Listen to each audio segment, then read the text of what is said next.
The ending of Euphoria Season 3 episode May 6th have just revealed who's truly doomed before the finale even begins, because beneath all of the emotional conversations, the visions in the desert, and the promises of redemption, this episode was actually about characters making choices that they can never take back.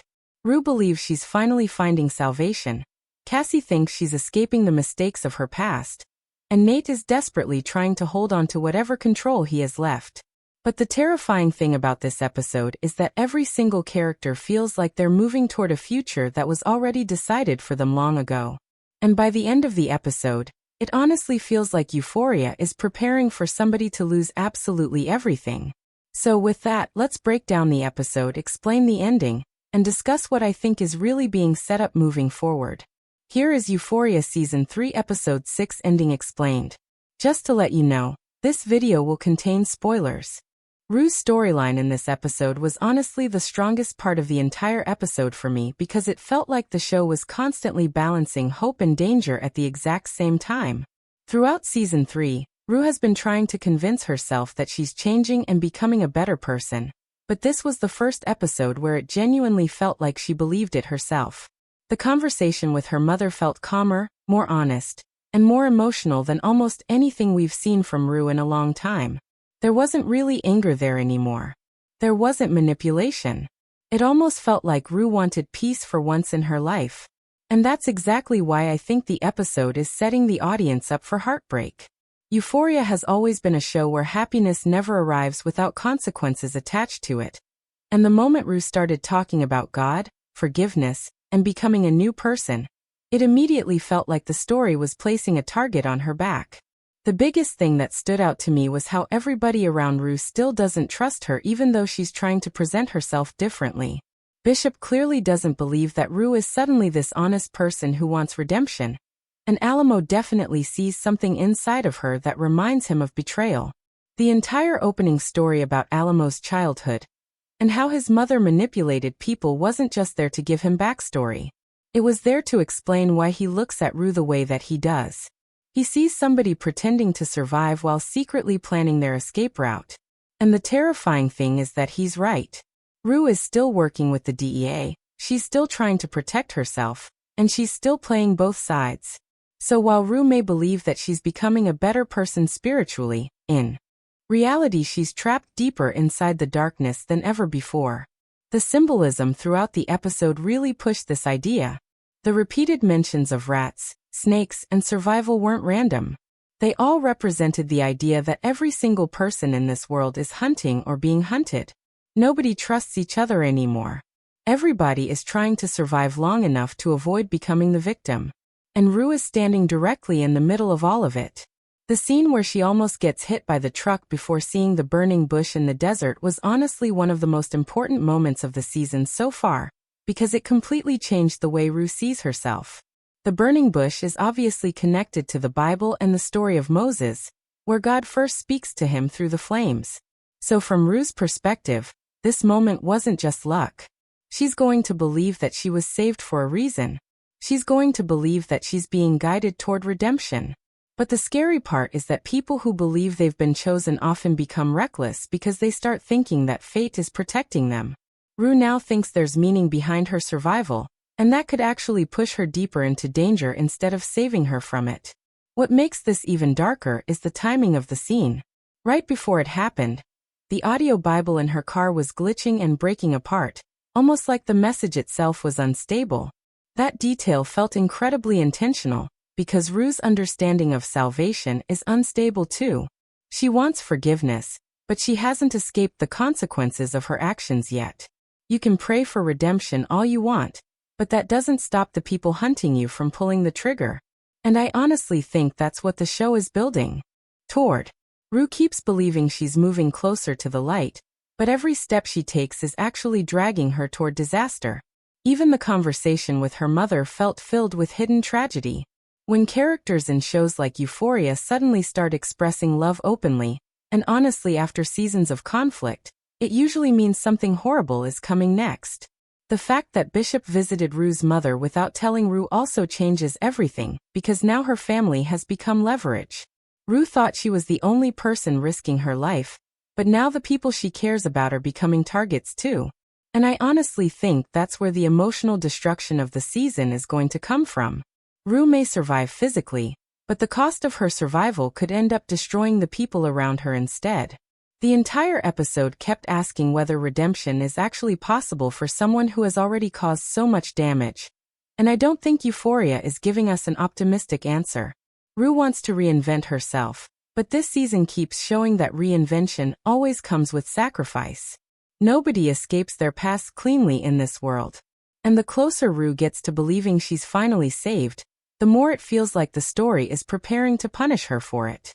Cassie's storyline in this episode was honestly one of the saddest because for the first time in a long time, it actually looked like her life was finally starting to move in the right direction. Throughout the season, Cassie has been desperately searching for validation anywhere that she could find it. Whether it was through Nate, the attention online, or the lifestyle that Maddie introduced her to, everything that Cassie has done has been about wanting to feel desired and important. And in this episode, she finally got a glimpse of the future that she always dreamed about. The opportunity to appear on network television represented something much bigger than just acting. For Cassie, it represented escape. It represented the chance to reinvent herself into somebody that people admire instead of pity. But the tragic thing about Cassie is that every opportunity in her life always seems to come attached with control from somebody else. And by the end of the episode, it became painfully clear that this new dream of hers is probably going to collapse in the exact same way as everything else in her life. The scene on set was incredibly important because it showed how emotionally damaged Cassie still is underneath the surface. When she was reading the lines and suddenly began speaking from her real emotions instead of the script, it revealed that Nate still completely controls her emotionally even after everything that happened between them. Cassie is still carrying the betrayal, the humiliation, and the guilt from what she did to Maddie. She wants to move forward, but mentally she's still trapped in the same cycle. And ironically, that emotional breakdown is exactly what made the producers notice her. They saw vulnerability and realism in her performance, because she wasn't acting anymore. She was exposing her real pain. That moment perfectly sums up Cassie's character, because her trauma constantly becomes entertainment for other people. Even when she's finally being rewarded with success, it's still happening because people are consuming the worst parts of her life. The conversation surrounding her online account was also much darker than it first appeared. On the surface, deleting the account looked like growth. It looked like Cassie was finally leaving that world behind so she could pursue something bigger. But the problem is that she already signed herself away before making that decision. The contract with Maddie changes absolutely everything. Cassie thought she was making independent choices, but in reality she already handed control of her future to somebody else. And I think that's one of the biggest themes of this season overall. Every character believes they're becoming free, while secretly walking into another cage. Maddie now has power over Cassie's image, work, and financial future. And I honestly think that dynamic is going to become incredibly ugly moving into the final episodes. The really interesting thing is that Maddie and Alamo are beginning to mirror each other in subtle ways. Both characters operate in worlds built around control, image, and exploitation. Maddie may not see herself as dangerous, but the way she's handling Cassie's career is becoming manipulative. And because Maddie still carries resentment over the betrayal involving Nate, there's this uncomfortable feeling that part of her enjoys having that level of power over Cassie now. The friendship between them already feels broken beyond repair, but the contract guarantees that they can't truly escape each other anymore. That's why Cassie deleting the account felt less like freedom, and more like the beginning of another nightmare. She believes she's stepping into a better future, but legally and emotionally she's still tied to the past. And then there's Nate. The moment where Cassie received Nate's finger inside the box was genuinely disturbing, because it forced her to confront the reality of what's happening to him. Up until now, Nate has almost felt distant from her story, like he existed in another world. But that box dragged him right back into her life in the most horrifying way possible. It reminded Cassie that despite everything, she still loves him. You could see it all over her reaction. There was fear there, but there was also grief. And I honestly think that's setting up a dangerous path for her character, because once Cassie starts feeling isolated again, She's naturally going to gravitate back toward the person who once made her feel wanted, even if he destroyed her emotionally. Nate and Cassie are both becoming people who have lost control of their lives, and that shared destruction could easily bring them back together. The terrifying thing is that they'd probably ruin each other all over again. Another detail that stood out to me was how the episode keeps connecting success with self-destruction. Cassie is finally getting opportunities, attention, and recognition, but every step upward is pulling her further into emotional chaos. The show is basically asking whether reinvention is even possible when the world only rewards the broken version of you. Cassie wants to become someone new, but everybody around her still sees her through the lens of scandal, betrayal, and vulnerability.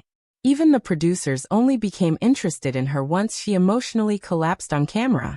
So in a really tragic way, Cassie's suffering is becoming the thing that fuels her success. And that never ends well in a show like Euphoria. By the end of the episode, it honestly felt like Cassie was standing at the edge of losing everything all over again. She's trapped between the dream of fame, the control Maddie has over her, the emotional grip Nate still has on her mind, and the guilt that she's never truly escaped since betraying her best friend. The closer she gets to the life she wants, the more unstable everything around her becomes. And I honestly think the show is building toward a point where Cassie will have to choose between fame and her own survival, because right now, she's chasing validation so desperately that she can't even see how dangerous the people around her have become.